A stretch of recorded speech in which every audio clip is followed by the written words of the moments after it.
Let's go back to the Bahamas and speak with someone who rode out Hurricane Dorian in Freeport. Elizabeth Burrows joins us now on the phone. She is the executive director of the Humane Society of Grand Bahama. So, Elizabeth, describe the conditions right now there in Freeport. What have you gone through?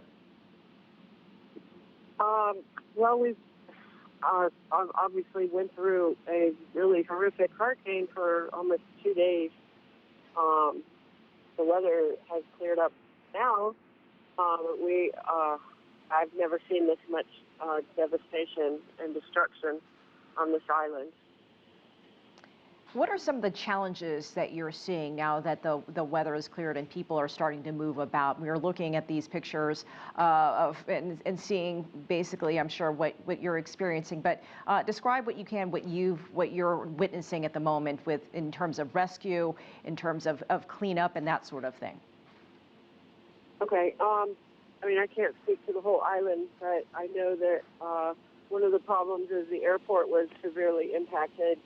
And I haven't heard anything yet about how bad it is or when they expect it will reopen. So that's obviously going to impede relief supplies getting in here. I think the seas are still a little too rough for boats to get in. So that's a problem. I know that search and rescue missions are still ongoing. The water was so deep in some areas that there are people that they know are trapped, but they haven't been able to get to them yet. Our shelter facility was not in an evacuation zone. We thought that we would be safe from the surge, and we, I think, had between 25 and 30 feet of surge where we were. Wow. So where were you? Were you in the rescue facility, and what were you doing during the hurricane to help keep animals safe? I know that is your main priority, your job there. Sure.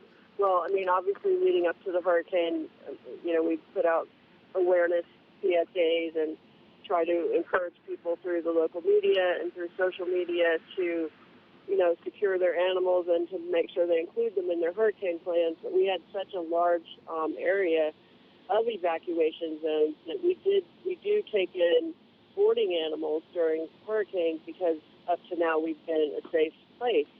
I was actually at my house with my family and my personal dogs.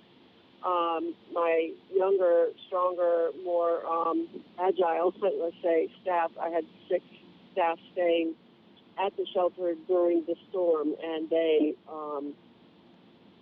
were lucky that they're alive. Actually, are you able to get around, or what are you doing in terms of your exact location and trying to get from point A to point B, or are you just staying put?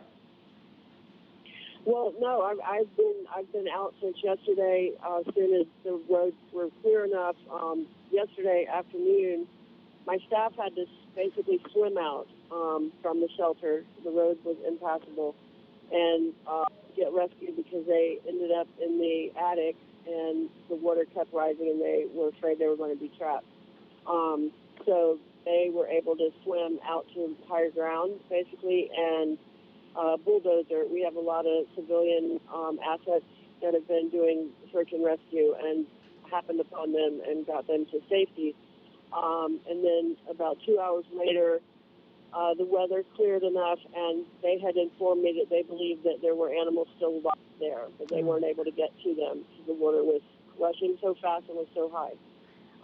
Elizabeth, we don't have a ton of time left, but what do you want people to know if there's a message that you want to get out right now? What would that be? We can get to the water has receded in our area. We've lost a lot of animals, but we have approximately over 75 dogs still alive and probably 75 or 80 cats.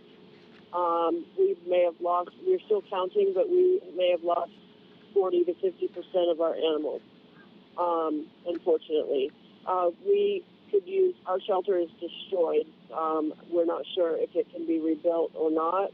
We're trying to we have plans in place to airlift all our animals to the States to rescue, because our shelter is not suitable for housing them, and there's nowhere else here that can house them. So if people could go, the main way we're communicating right now is through our Facebook page, Humane Society of Grand Bahama. We have good friends, volunteers in Florida who are running the page for us now.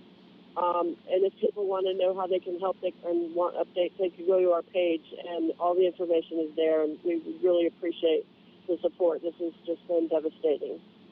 Elizabeth Burrows, we appreciate you sharing your story with us. We are happy that you are okay.